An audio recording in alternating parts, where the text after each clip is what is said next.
Welcome to the Project Endure podcast, the place where we talk about life, endurance, persistence, perspective, and so much more.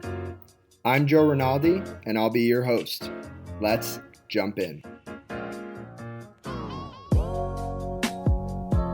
Before we get started, let me tell you about the only supplements that I use.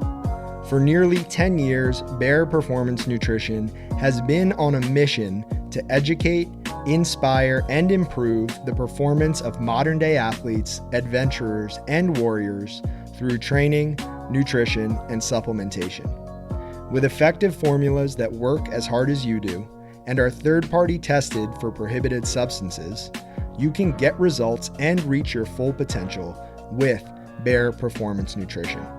Head to the link in the show notes to go to the website to help me out and to help you out so that we can go one more together. Now, let's get to the episode. Welcome back to the Project Endure podcast, episode 90. We have myself, Joe Rinaldi, and we have a very, very special guest in Cleveland, Ohio, Peter Nelson. Peter, how are you? Man, I'm really good. Thank you so much for the opportunity to be on here with you. After jumping on a call with you, I don't know, I think it was 3 or 4 months ago, hearing your story and what you're building, it was just an amazing opportunity to be able to jump on this podcast with you. That means a lot, man. And yeah, that call was a special one to me. It was one of those conversations where you leave knowing that you want to have more conversations. And so I'm grateful for you being here and figured we might as well start with an intro. So if you wanted to introduce yourself to the audience, I'll let you go ahead. Yeah, thank you. So again, Joe already started off. I'm from Cleveland, Ohio. I'm 27 years old. I've been married for 5 years to my wife, Paige, and we have our second baby on the way next week. Probably, baby's probably already here by the time this this launches. But I started off as a trainer and was also in ROTC on a full ride for the Army. And through the grace of God, found different paths along the way. Got medically enrolled from the Army, got further into the training route, became a manager of a local gym, and then an owner of that gym. And we scaled that from 30 members to 400 plus members. And then along the way, found sauna. And then through sauna, ended up essentially going to manufacturing ourselves and building a second brand with Sisu Sauna Company. And that's just been an absolute roller coaster in the best way possible. So when I was 17, I started ultra marathon running with my dad. And my dad, since I always joke around, he's like David Goggins. My dad, he's ran 140 ultras and ultra marathon distance and marathon distance over the last 11 years. And I'm at 25 or so. So I'm not quite at that level. But from an overall grandeur of it all, own a couple really enjoyable, like very purposeful businesses, have a great thriving family. And I love challenging myself from an athletic endeavor standpoint, from like a hybrid training standpoint between strength and running. So that's kind of the grand spiel of it all. Yeah. So you've got a lot of great things going on. And if we rewind to when you were 16, before your first ultra marathon, still in high school, most people have zero clue what they want to do with the rest of their lives. What did you think your life would look like at 16 when you looked forward? And is it a lot different from what it actually is right now? It's a great question. 100%. It's completely different. If you would have told me that I was going to be a founder of a sauna company, I would have laughed so hard in your face. Like, what is sauna? You know what I mean? Let alone owning a gym. My whole thought when I was 12, actually probably even 8 on, was I was going to have a 20-year career in the Army. I've come from a military family. Everybody has been an officer in my family. And I thought that was just the lineage. I just thought that that's exactly what was going to happen. And then, man, when I was 16, I was a basketball player. I thought, so I went into college knowing I was going to play college basketball and pursue being an officer at the same time. And fortunately, it started off that way. But again, just knowing how life works, sometimes what you think is going to happen doesn't happen. And it's a beautiful thing. And it's one of the fortunate things that I get from both companies, but more specifically Black Flag, the gym that I own, is when you have these younger kids that come in that ask like what do you, or when I ask them like, hey, where do you want to go in life? What do you want to do next? Like what really, gets your gears going? And they say what their goals are. It's so awesome seeing them go all in on that goal. And also knowing that, like, let's say it does pan out for them, then amazing. But 90% of people don't realize that a lot of times their end goal isn't the end goal. It ends up changing. And so at 16, I thought it was a 20-year career in the Army, probably wouldn't be married for 10 years because I'm always being deployed, and could it not be any different than that? I'll tell you that much. So, a big part of your story, I'm guessing, is your wife.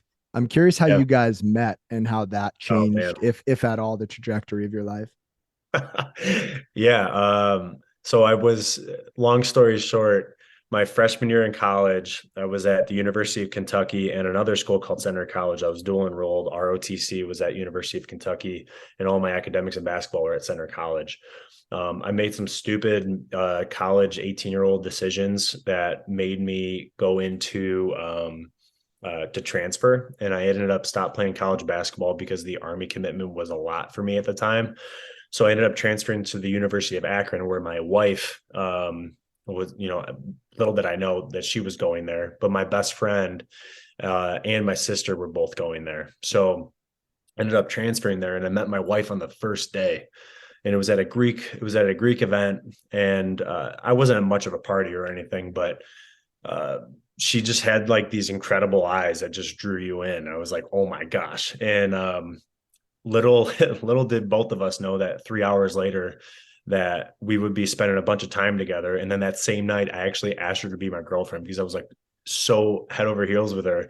Like the fact that the first day that we met, I ended up asking her to be my girlfriend, and the fact that she said yes blew my mind. The only caveat was that she told me that we couldn't tell anybody for 2 weeks because it happened too quickly. So, but yeah, my wife Paige is an absolute. She's just incredible. She's a savage of an athlete, a wife, a mother. She's the ultimate provider, and I definitely would not be sitting here talking to you if it weren't for her. That's really cool. And good on you for asking that question right up front. I mean, why wait if you know, right? Yeah, sometimes if there's one thing I've definitely relied on my entire life, it's my gut. Mm. While my gut isn't the right choice every single time, I found that, above average, probably 80% of the time, it's the right decision. And that was one of those like viscerally right decisions, was ask her to be my girlfriend then. And now, you fast forward 10 plus years and we're 5 years into marriage and just having so much fun.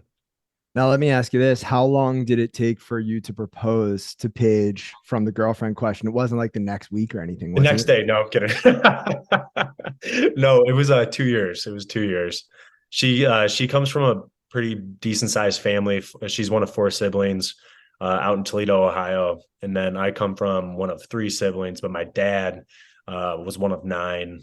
Paige's parents were also part of bigger families, so family to us is the number one priority, always will be. And we just saw something in each other where we felt like we could start building our own family together, and that was always kind of the number one priority outside of just each other. Nurturing that relationship was, man, how great would it be to be able to have kids that could grow up in the face of God and live life the right way. Yeah. I mean, if you look at your story compared to, I'd say most people's stories, let's just say in the United States, you guys got married at a relatively young age, and, two children at the age of 27 is probably also on the uncommon side of things as it stands today. You Yeah. also, have your hand in two significant businesses. Do you ever feel like you are biting off more than you can chew at such a young age? Do you ever feel like an imposter with any of the things that you're doing? Man, I feel like you just asked two good questions there.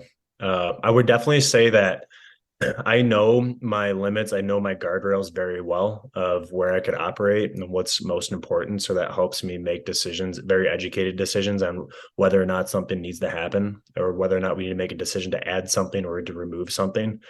If there's one thing that I've learned over the last couple of years, and specifically over the last year with the ascension of Sisu, is that I've learned to say no probably 95% of the time when it comes to decisions because I'm so protective over what actually matters. And then, but I will definitely say, Wyatt, the founder of Ice Barrel, and I, when we were together last week, we both said that while I do know, and again, like I'm a man of faith, so like I really do believe that God has a plan for all of us, and that plan, whether we know it or not, I just have faith it's the right thing, and there's a plan. As long as I'm the right or doing the right things for the right reasons and doing it from the goodness of my heart, I'll be fine. Mm. Um, so whatever ends up happening, I'm cool with it. But that said, there is a lot of times where specifically this, like the last 6 to 8 months, that whatever has been, or the things that have been happening, it feels like it could go away in an instant. And you're always trying to protect that feeling. That doesn't mean that every single day is like this, you wake up on a cloud and you're, feeling like $1,000,000. There's a lot of times where like, there's some really, really hard decisions that need to be made.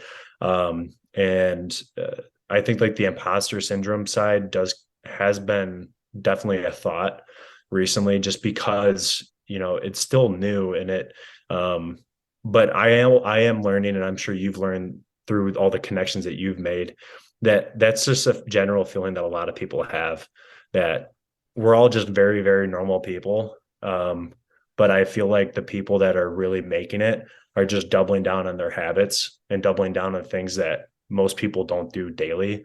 And so that's kind of where my thought process is just we're all very, very normal. But there's something that's different about people that find success. And that's just one, they're a little unique, but they're just super consistent. That consistency is just that's where we start to make it. I couldn't agree more with that. And I'll also say, I think most people view imposter syndrome as a bad thing. Whereas if you reframe it, imposter syndrome might be present when we're stretching our limits. And it might not be a bad thing. It might just tell us that we're a little bit outside of our comfort zone and that we need to continue to stay there, continue to push, and continue to believe it until we become it. Some people say fake it until you make it. But I think there's value in standing there and seeking help, being confident in the things that you can control. And I think time works things out when you're consistent and you show up over and over and over again. 100%. You're 100% on the ball with that. But like you're saying, it's just the consistency part is nobody finds it sexy and nobody wants to do it, to where if somebody would be like, you're going to have this outcome in 3 years from now if you just do X, Y, and Z every single day, and it's one of the things where I look back, I'm super happy that I started with ultra running when I was 17. Not because it's just ultra running, but it's the process of preparing for a run, doing the run, cooling down after the run, and then seeing how that could leak into business and how you set your processes and systems for business. Because you're like, oh, well, if I do this for running, well, maybe I could do that in business. And then you start developing your own processes. And then it's like, oh, and you start meeting other people that know how to run really good businesses. And then you see their processes and you see what they're doing. And it's really inspiring, because at the end of the day, again, like once you get into this connected network of entrepreneurs, you realize that nobody's really that crazy different other than their ideas that they're super passionate about. But everybody, again, has their systems, they have their processes, and they're super consistent. Yeah. And I know we'll touch on the consistency aspect with some of the later questions. And for now, I kind of want to take a deep dive into the hardest thing that you've ever had to handle in life. And so when you look back on your 27 years so far and you think about the hardest thing that you've ever had to handle that you didn't get to choose for yourself, what would that thing be? And what did you learn from it? Man, that is probably one of the hardest questions anybody's ever asked me, man. That's a great question. I will say that fortunately, I've never been truly like all in on a situation where I wasn't necessarily all the way in control. I always had some control in the decision making, but I will say something that has 100% solidified who I am is through the mistakes that I've made. It's less of the now granted, like a mistake is a decision or an opportunity to learn. I really try not to view them as failure, because a failure usually most people subconsciously think is like this baseline, you can't get out of the failure. The opportunities to learn, I've made so many stupid decisions when I was a freshman in college, and then so on to be like a junior and senior in college, where I think that, from before I met my wife, from being this like guy who would chase women and lie and do things that just now I just think about like, wow, I'm so happy I went through that phase, because now it's like I know the angle that I need to go at, and how I should feel when I make specific decisions and who I am as a man. But it would be really difficult for me to pinpoint one specific mistake. But I would say like anything, I was kind of like a chronic liar, like a Mm, chronic partier prior to meeting my wife, and kind of like this hoax. And mm, that's how I viewed myself. It was a really like darker place. I'll never forget owning up to many of my lies to my wife. mm, And I was always like, man, if I tell her all this stuff, she's gonna leave me. And then I told her, and she's like, we both like had a good cry, because it was like I pent up all this like these lies for like 5 years. Now, just to put it out there, like this isn't like cheating on my wife or anything like that, but it's just like little white lies that always ended up snowballing. And through the process, like telling her was the best thing I ever did, because I realized in that moment, authentically speaking, I could be myself, and that more people deserved to get myself truly, and not the guy who I'm trying to become. That's clearly wasn't happening. So my wife was in full support of it, and she's just like, I am 100% support of you. Let's just live a life that you would be super proud of, but just be authentically you. And that was maybe like 8 years ago. And since then, I've made like super, super prideful decisions and 100% like purposeful decisions on making sure that I live a life of full on integrity. The integrity is my number one value. And that value to me is the most important, because if we don't live a life of integrity, then everything that, like you and I talk about everything we're talking about in this podcast. But if I close this monitor and then go down to the casino and throw $100 on black, and then go smoke pot and do all a bunch of different, it's like, who is this guy? So those are things I just think about. Is there's not one big mistake, but there's many, many, many mistakes. And I think that the more truthful we can live and just be authentically ourselves, like there's nothing to hide from that. And the authenticity part to me is, and like I was saying, the integrity part is just, that's what you're going to get from me. And that's what I want people to have an everlasting, experience with me, is that they're like, man, Pete is super integratable. I don't even know if that's a word, but he's a man of integrity, and he's a man of authenticity. yeah. I mean, there's a lot coming up for me. And so I'll try to organize these thoughts. One is this phrase that we are only as weak as the secrets we keep. Yeah. And I think there's a lot of truth in that. And when you look back on that season of life with all the lies, maybe, lack of integrity, if you want to put it that way, can you pinpoint what was underneath all of that? Like, were you afraid of showing yourself to everybody else? Like, why was that happening? I think I had this illusion in my brain that I always wanted to be like this figure to people that they looked up to, but I just struggled super, super hard underneath. Where that guy that I was trying to portray was almost like larger than life, you know? And I don't know why I wanted to be this, this crazy, figure. But I learned a few years later that what it really boiled down to was that I just wanted my dad and I have the best relationship in the world. I think deep down, I had always wanted to be better than my dad, and my dad's a legend. So it was just like, man, like, how can I portray that I'm just better than my dad already? And Mm, then I realized, I was like, dude, who cares about that, man? And it was just like a young, stupid 22-year-old, 21-year-old thought. But I'm happy that I went through that, because you realize, like, man, it doesn't matter if you're better than somebody. It's just like, who are you as a person? And can you like go about life the right way and just nurture great relationships? And that's what we've really doubled down with now. And I'm just super competitive, and that comes from my dad.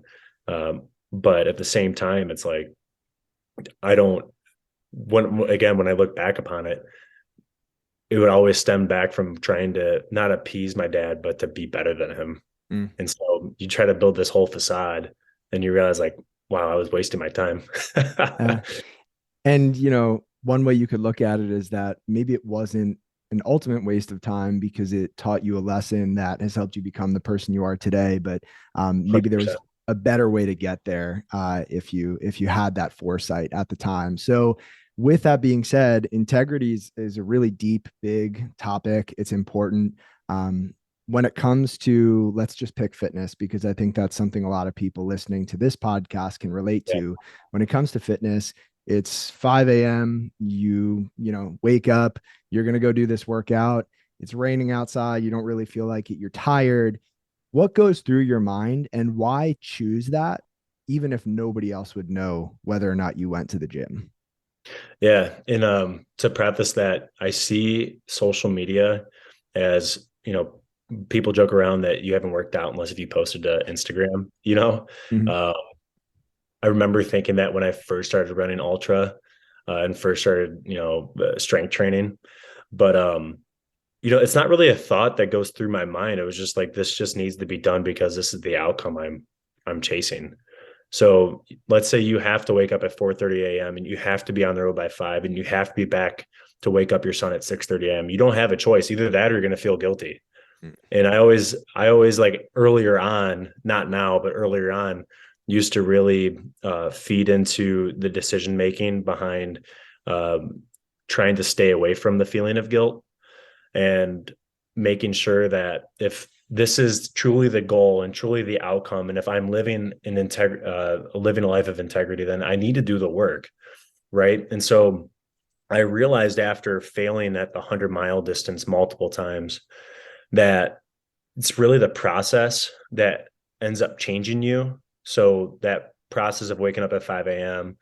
when you're really, really tired and you've got a lot of miles on your belt and you've done your strength training sessions and you have to work and blah, blah, blah. That process of going through and just repeating it, that's what ended up changing me as a person. And that's what ended up from the integrity side, really start to double down and solidify that core value of mine just because it's the right thing to do. It's the outcome that I want. I'm chasing this outcome. But it wasn't until I finished my first 100 that um, I realized that it wasn't the outcome that changed me, but again, it's the process that did. And so many people think like, oh man, like what if I won $1 million? Like, would that change me? Like, yeah, it would. But at the same time, like there wasn't a process to you winning like $1 million, like compared to you saying that I earned $1 million because I went through X, Y, and Z and I learned how to manage that. Like, how do I, like, if I want to squat 500 pounds, everybody wants to squat 500 pounds, but nobody wants to do the 4 years prior. And just going back to our earlier conversation, it's that time that is not sexy, and that's okay because again, like if it's worthwhile, it's probably worth your time. Yeah. Yeah. It's not about the outcome. It's about who we become in the Right. process. Right. Now, where does that trust in the process come from for you? Because it sounds like you don't have a problem being consistent because you trust that in the end, over and over and over again, that will lead you to where and who you want to become. Does that come from the world of ultra running? Is that where you first learned that lesson of consistency leads to the outcome that you want? I would say that's probably the best experience and the best analogy to it is that um, the thing with the process is, and I think this is where I get the most peace, is that even though people think that the process gives them the outcome, the living proof that the process does not give you the exact outcome that you want every time. Like you could go through the process and do it really, really well, and still at the end not get the intended outcome. Like that happened to me 4 years consecutive, and then it wasn't until the fifth year that I actually got my outcome. So people think of the process, they dissect the process of, like, let's say you were to take the CrossFit Open, for example. It's like 3 weeks out of the year, and everybody wants to do really, really well in the CrossFit Open. So they train all year for it, and then they get a better placement, but they don't make quarterfinals, or they make quarterfinals, but they don't make semifinals. And they do it again, and they feel like the process repeats every single year. It's not they don't realize that it's the cumulative of the 4 years, the cumulative of the 10 straight years, the cumulative of the 15 years of doing one specific thing that is the process. And the process never ends. And that's the beauty of it. And so one of my like favorite quotes and excerpts of all time is chop wood, carry water. I don't know if you ever heard of it, but it's like my favorite thing in the world. And it's one of the things that we really root our culture with Sister Sauna Company is before enlightenment, chop wood, carry water. After enlightenment, chop wood, carry water. It's like, why would you change the things that gave you success? Dude, if chopping wood and carrying water got me to get my desired outcome, why would I change it? And so I'm really enamored with that thought. And that's how we've really structured our businesses is that let's find a good process that works for us and let's not change it and let's just repeat it and just let the vicious cycle happen for us to continue to get the intended outcome. Yeah, that book is one of my all-time favorites. We actually talked about it a few episodes back, and so it's just a nice reminder. And hopefully, anybody listening will be encouraged enough to pick up that book because it is very powerful. And I couldn't agree more with that. And so, with that being said, we talked about one of the hardest things you've gone through that wasn't maybe a direct choice of yours at the time. On the flip side, what is the hardest thing that you've ever chosen to do on purpose, and why have you chosen to do that thing? Hmm. Um, Man, oh man. There's a number of decisions and like things that I currently do that have I've always made decisions based off of things that give me complete purpose and passion. Like I'm not going to do something super difficult that isn't worth my time because I don't enjoy it, right? But there were a couple of things that like I look on in like retroflexion where I'm like, man, like that didn't make any sense. So like let's just start from like an athletic side. Um I'm like 6'1", 215. And so I'm like a bigger guy for an ultra runner, but I always like was really enamored with the strength side of things. So it wasn't until after I hit my 100-mile goal that I was like, man, how cool would it be to do the 500-pound squat, so 5-minute mile? Because those are things like I know I could do. And so I went from squatting like 385 to like from like a 540 mile to squatting 460 at a 520 mile. And I realized like that was across like 6 months, but I was just so like miserable. I was just like, this isn't something that like I really enjoy. And so like through the training of it, I just found myself like super disinterested because it's not something that I really was enjoying. It was just like, oh, I saw a few people on Instagram that have hit it. And I'm like, dude, I know I could do this, you know?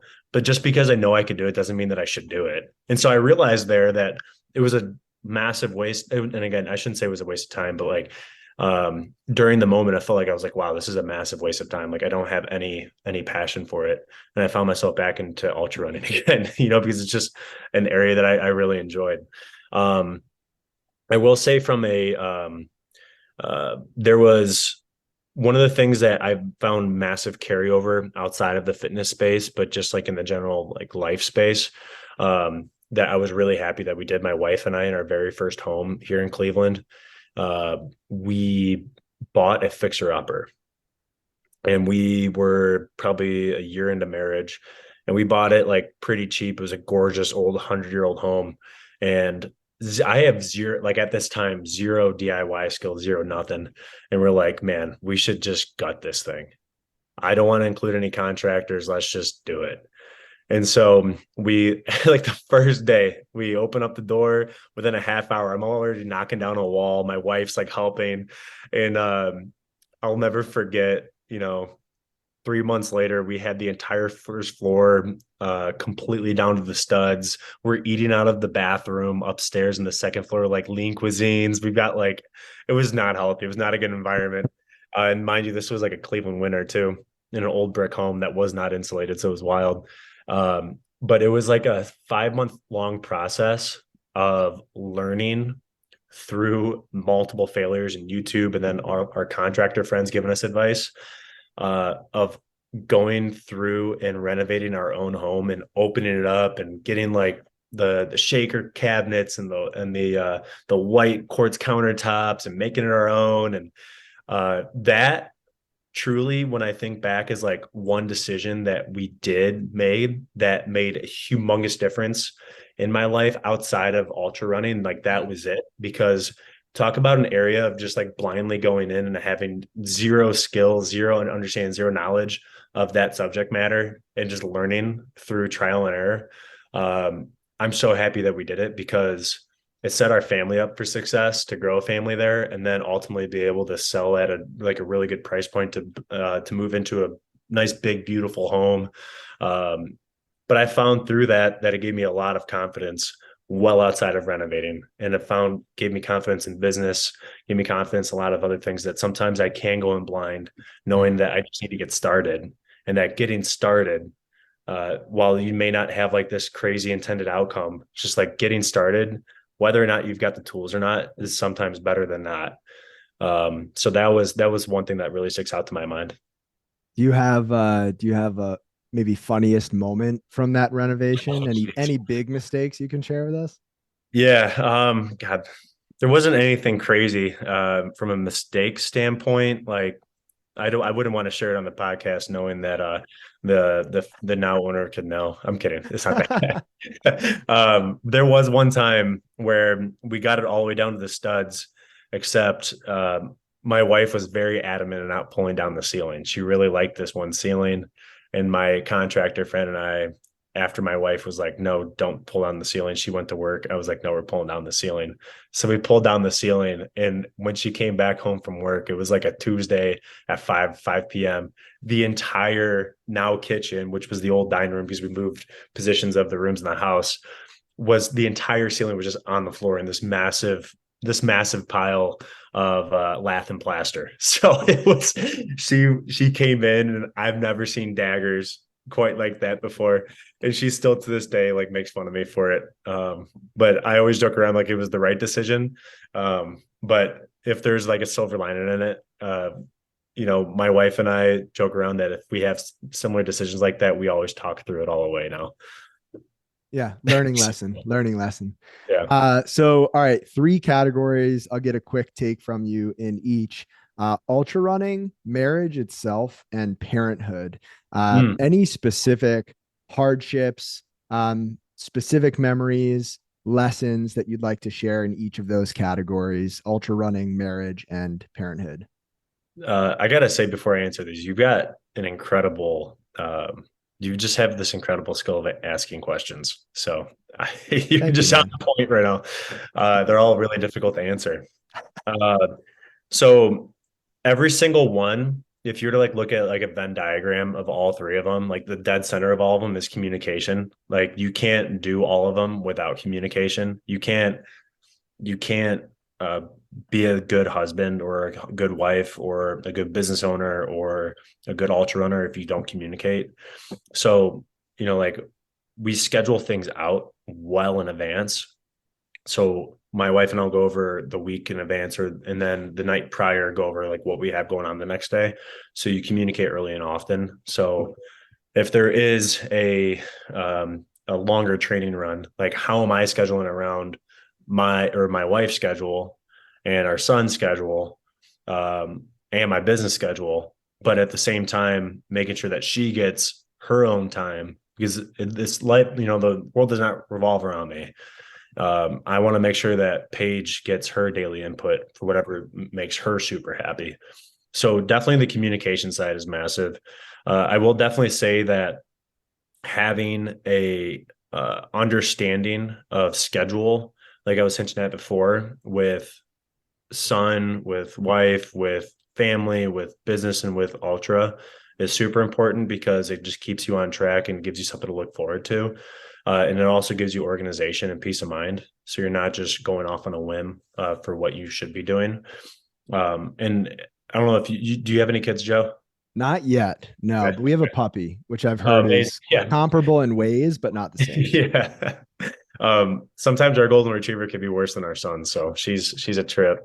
Um, but yeah, I mean, there's something about that time with family that is just those are the moments that you take to the grave with you, not the little ins and outs of business that you have to remind yourself that why you're in business and why you're doing these things is for fulfillment with your family. And that's just something I regularly think about. But yeah, the two things that really come off the top of my head right now are communication and schedule. those things just have to be in line. If otherwise, you're not going to be able to attain all of them at the same time. What is hardest for you to make time for out of all those things you mentioned? Are you tempted to neglect one of the areas more than the other? Now I'm not. Before I used to. I have got to over time like develop like for myself, I believe like a pretty advanced set of like priorities and like a system that works for me. So I have this system that every single day in Google Sheets that gives me all my priorities during the day, and I just carry them over to the next day if they weren't done. But this sheet like includes like all my values, like where my goals are for the year. Those are up top. Those always get carried through. I always glance through them, not like I read them verbatim, but I see it every single day. And then my other endeavors, so like personal endeavors, which are faith, fitness, family, finance, and schedule. And then I have my two businesses with their associated roles that I have within the company. And it's just like, if it's a priority, then it fits in there. And so if I get asked to do something that's not within that, more than not, I'm saying no, unless if it fits within my personal time frame for that day and it matters to me. So I've never been like specifically now, I don't get off track too much. The only thing that ever potentially throws me off track is like going through Instagram or social media, which I find to be like a black hole. So I think there's value in it, but I'm sure a lot of people who are listening probably will say the same thing, that it's so easy to lose 20, 30 minutes of time, Or especially when more? you're trying to build a family and business. Yeah. Yeah. So I appreciate you sharing all that. It all makes sense. A lot of it resonates with me, and I'm sure the listeners. If we were to take a step back and look at the concept of endurance as a whole, when you hear that word, what comes to mind for you? What is the definition of endurance off the top of your head? Yeah. Endurance to me is consistently doing what's right, regardless of the the main of endurance to me is doing what's right consistently, regardless if you know you're going to get the intended outcome or not. Mm. And I think that endurance can be a good thing and a bad thing.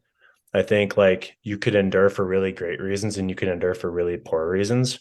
So you have to really choose what is actually a priority and what's important to you and endure for the correct reason.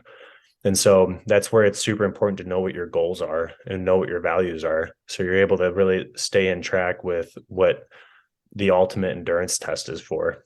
Because at the end of the day, if you live 80 years, 90 years, 100 years, that's great. You've displayed endurance.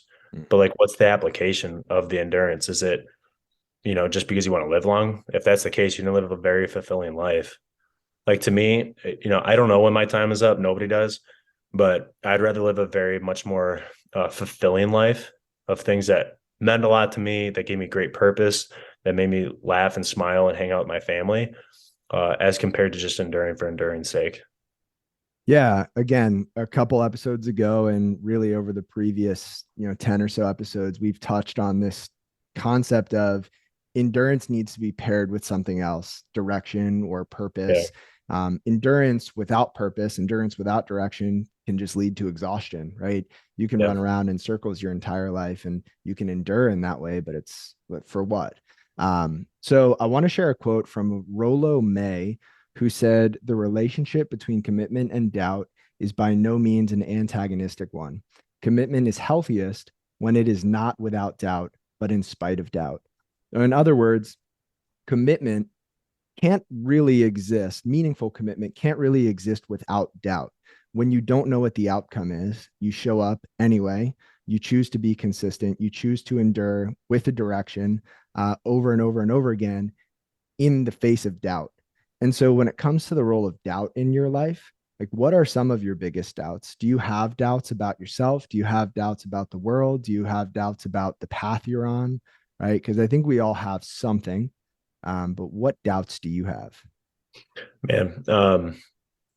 I think going back to like one of the earlier questions that you have, just being a man of faith. I've got the Jeremiah 29:11 tattooed on me back when I was 18. I don't know why I had a calling to put that on me, but I'm happy that I did. That's the only tattoo that I actually like. I've got others that I completely regret. But Bible quote or Bible verse essentially says, "For I have plans for you, declares the Lord, plans that prosper you, not to harm you, to give you a future and a hope." Um, and so with that, like, I really don't operate. I hate to say it, like, I don't really operate out of doubt or have too many doubts, because it's just like whatever's going to happen is going to happen, and great. Like, I've been there where a lot of unpredictable things have happened, and that's okay. So for me to not have, or where I don't have doubt, I will say that there's like a lot of times where you think or have specific expectations that sometimes, whether I meet or I don't meet for myself, that's where I think I probably have more thoughts about compared to doubt. So like, I have a fear that I won't meet my own expectation, as opposed to like, me having doubt that I won't meet that expectation, if that makes sense. So it's just like the expectation portion to me is like, I have very high standards for myself that I've made over time, and very high expectations for myself. And so I'm not afraid or have doubt that I'm going to, piss somebody off or let them down, because I know that like I'll always make it right for somebody. But for me individually, if I don't meet my own expectation, I feel like I'm letting myself down. I'm not operating at the level that I could be, and I'm leaving, life up for chance. And I don't want to leave life up for chance if I'm not meeting my own expectation. I love that.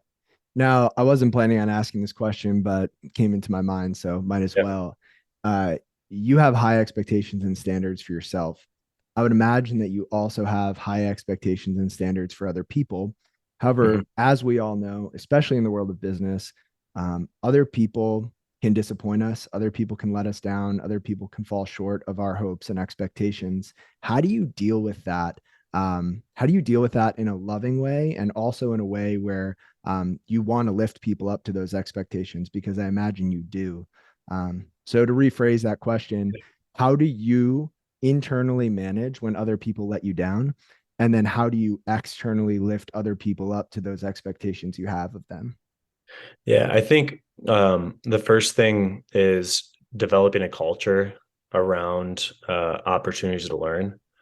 And once you set that precedent very, very early, that uh, I think that people need to understand, and I'm a living proof of it, that you you know you don't meet your expectations, and you get into positions where you make a bunch of mistakes.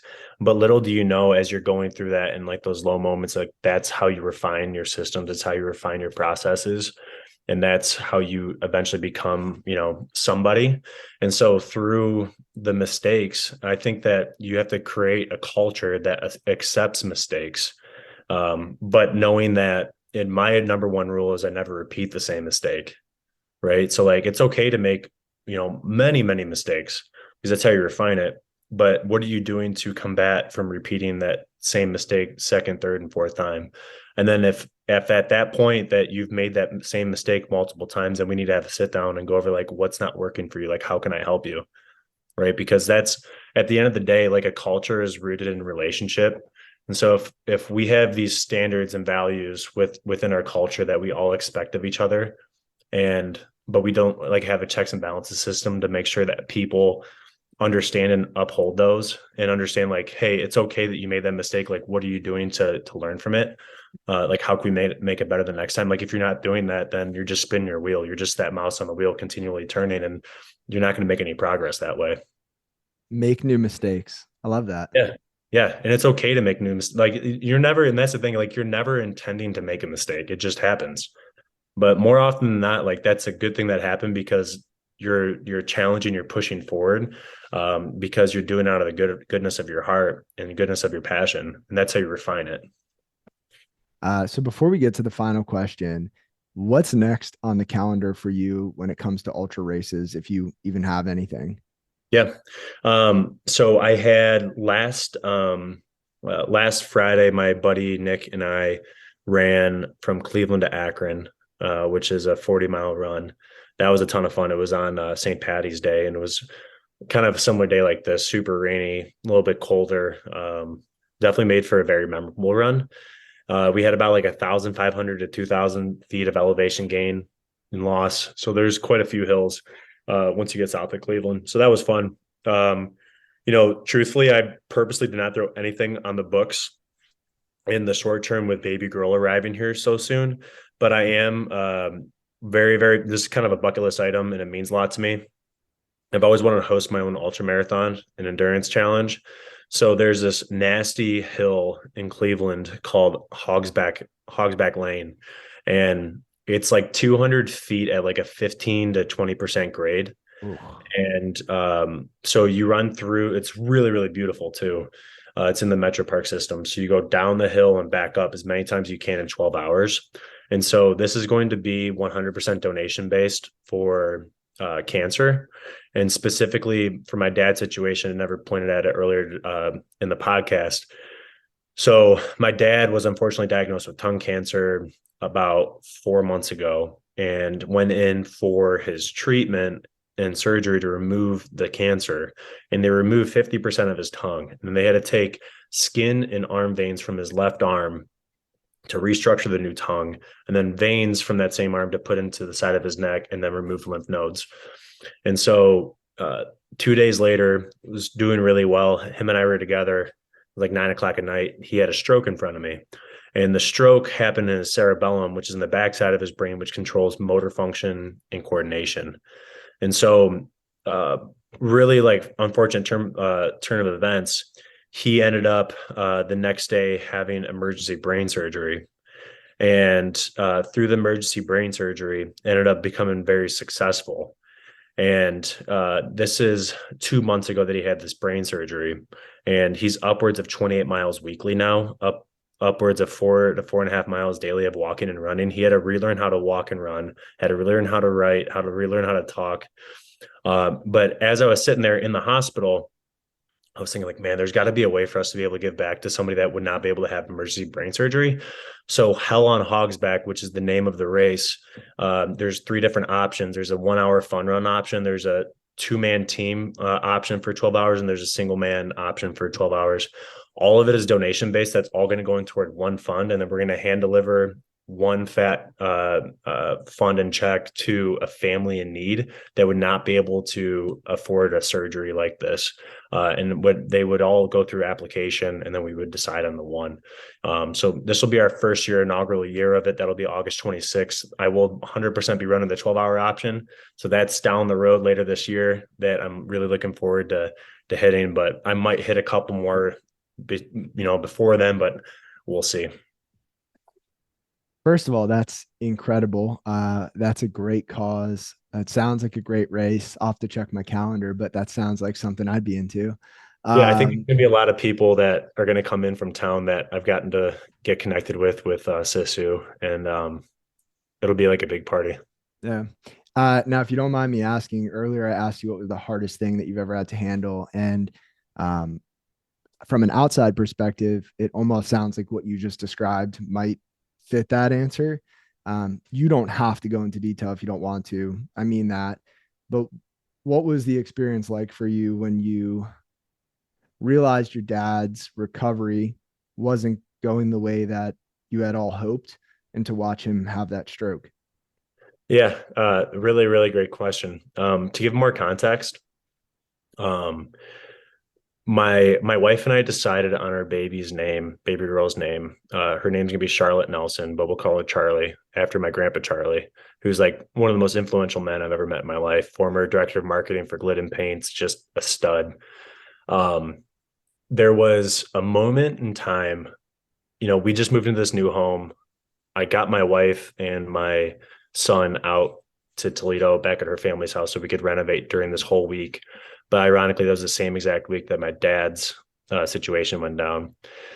And it was like 2 a.m. after I saw him when he had the stroke. The doctors were like, you should go home. We'll like call back up. And I was like regretting, in that moment of going back home. But I'm happy that I did, because I was painting, getting stuff done, and I got a call back. And the doctor was like, hey, I can't reach your mom right now. I need you to come down to the hospital. I need you to wake up your mom and bring her down. If you're close by, we have to make some very important decisions. And that was like one of the longest drives in my life. I just remember thinking like, dude, my dad's dying right now. And we show up to the hospital, and this Indian guy who was like still wearing his outside jacket, who you could tell like ran in basically, which is like, hey, we have to act quickly here. We've got three different options, three different choices. This is what I recommend that you do. So we did the recommended choice. And afterwards, he takes off his jacket. He's like, I completely forgot to introduce myself. My name's Charlie Nelson. I'm performing your dad's surgery today. I was like, dude, you can't make this up. What? You know what I mean? I was like, if that doesn't give you like peace of mind that there's, I don't know, man, you can't make that up. Like he definitely chose that name because like he had very loose English too, you know? Um, Wow. it's definitely like one of the harder things, my which is really wild. My mom, she's an unbelievable athlete, former pro softball player, big time basketball and volleyball player. She also had epilepsy, and it wasn't I mean, I think she went like 15, 20 years of seizures all the time, but she could sense when they would come on. We got into a car accident as a kid on Christmas Eve, and she blacked out unconscious and then had to have emergency brain surgery then. But I was too young to really understand it all. So now like both my parents having brain surgeries, like they're forever entwined. Don't get me wrong, but um, there's something about that relationship that is just it's really wild. But it was definitely a difficult moment for sure. But again, there's something about just knowing that, he's in God's hands. Whatever's going to happen is going to happen, whether it's for his benefit or somebody else's benefit. That's just going to be it. But there's always like lessons along the way that you learn from that you apply to your own life. But it definitely has brought our family closer together, and it's brought my dad and I closer together, and it's made just for this really cool relationship. Like I tell my dad all the time that he definitely needs to write a book about his life. He already had a book worthy life prior, Mm. but he's continuing to write his story, which is just incredible. Sounds like if he's ever up for it, we need to get him on this podcast. But I'll share a quote and then I'll ask you the final question. So, Yeah. this quote is from Charles Spurgeon, who said, God is too good to be unkind, too wise to be mistaken. And when you cannot trace his hand, you can trust his heart. And it Yeah. sounds like that's the way you've lived your life. Yeah. I just think it's just the right way to live. Um, and again, at the end of the day, you have to do things out of the goodness of your heart, do the right thing for the right reasons for the right people, and just be super protective over your goals and um, your desired goals in life. I mean, those are if you don't have the values or goals, and I'm not saying for you to like sit down right now to write them out, but over time develop these and just be super protective over them. And if you are protective over them, you're going to have, in my opinion, good success in life, because you know what when you wake up, you're going to have something that gives you like that tick. It just, there's something about it that just gets you moving, and you can't really put a pulse on it. It's just, you just operate out of complete authenticity and like complete genuine energy. Powerful, man. So last question, I ask this to everybody. There are people listening to this podcast all over the place, all different seasons of life. And some people might be listening and have zero goals. They have no direction. They have no idea what they want to do or what they should be doing. And they're maybe in a darker season of life and they just need some encouraging words, some guidance, just something. And you get a chance now to speak directly into their ear. What would you say to them? Yeah. I've been in like some of the super, super dark times in my life. And I think about where I am now compared to where I was 10 years ago, 8 years ago. And exactly how you said, they are seasons of life, and they're seasons of life for a reason, because that whether it's a day or 3 days or 5 years or 5 months, there's a silver lining there for you to learn from. So you just have to frame your mind that in that given moment or in that period of time, there's something for you to apply for the next step in your life. So whether it's like the super dark time, or it's a potential like high moment, take that and learn from it and apply it and try to repeat. Whether it was if it was a success, try to repeat it. If it was a failure, try to learn from it, try not to repeat the same mistake. But there's something that I have, while we're not like, I have peace with, where I know that we're not guaranteed the next day. but we have lived 100% of the days that we have lived, right? So if that gives you peace of mind that tomorrow could be a potentially new jumpstart for you, or a new opportunity for you to make things different, if you are in that low moment, then start now. And again, you don't need to have all the details to get started.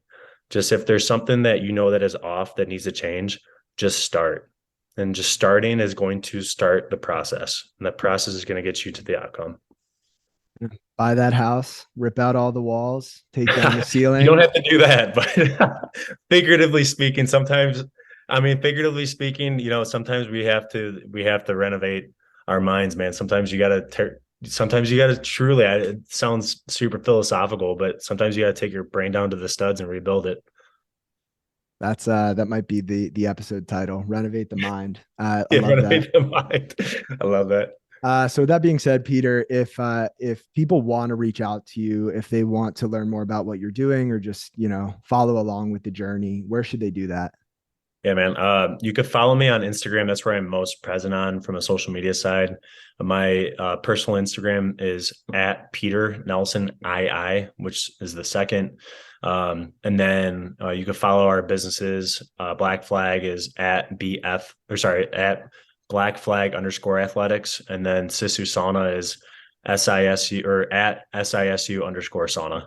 Well, I'll link that all in the description to make it easy. Cool. And Peter, seriously, thank you so much for sharing your time, sharing your story, and just for doing what you're doing every single day. I appreciate it. Yeah, thank you so much again for the opportunity, Joe. You got something really, really great here. And again, your questions, I've been on a few podcasts recently, and your questions like really made me think. So thank you so much. Thank you, man. If you enjoyed this episode of the Project Indoor podcast, go ahead and subscribe, leave a review on your platform of choice, and share this episode with a friend.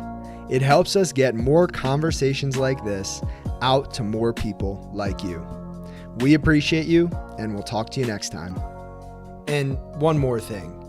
If you're looking for a community of people all striving to be better together, check out the Project Indoor Hard Things Club. The link is in the description below.